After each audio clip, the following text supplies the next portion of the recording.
Tanah Rencong. Tanah yang dulu berdiri sebagai kerajaan besar, kini kembali menjadi perbincangan nasional. Setelah sejarah panjang konflik bersenjata, perdamaian yang ditandatangani di Helsinki tahun 2005, seolah menjadi pertanda kehidupan yang harmonis. Namun kini, luka lama itu terasa menganga kembali.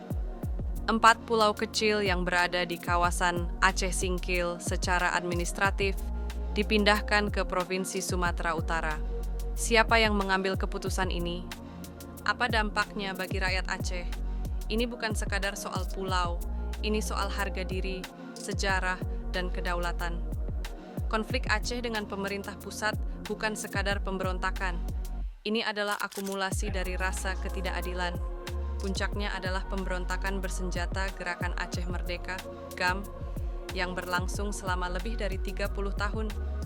Konflik ini menelan puluhan ribu korban jiwa. Tahun 2005, melalui perjanjian Helsinki, Aceh diberi status self-government, otonomi khusus atau pemerintahan sendiri yang lebih leluasa mengatur dirinya dari daerah lain.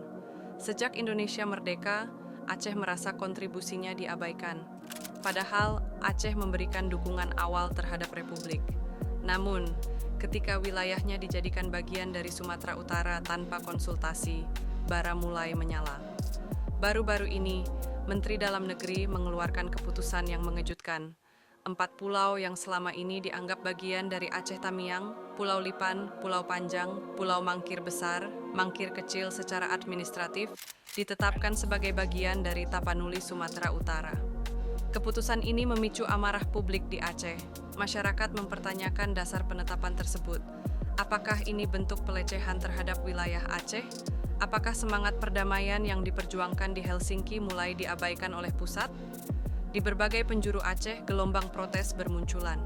Mahasiswa, aktivis, hingga tokoh adat, Dewan Perwakilan menyuarakan satu hal.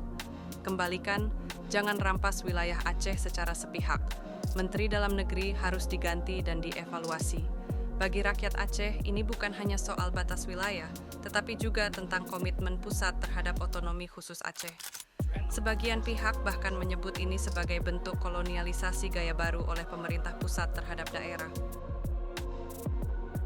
Secara hukum, Aceh memiliki keistimewaan dalam mengatur dirinya sendiri, termasuk batas wilayah.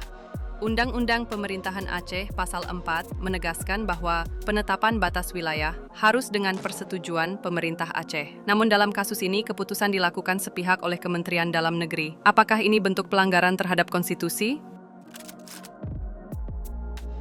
4 pulau mungkin terlihat kecil di peta, tapi maknanya besar bagi masyarakat Aceh. Pulau itu bukan hanya tanah, tetapi simbol kedaulatan. Di tengah upaya menjaga harmoni dan perdamaian pasca konflik, keputusan sepihak seperti ini bisa menjadi bom waktu. Aceh sudah cukup lama menahan luka. Apakah pemerintah pusat siap mendengarkan suara dari tanah paling barat Indonesia ini? Atau sejarah konflik akan kembali terulang dalam bentuk yang baru?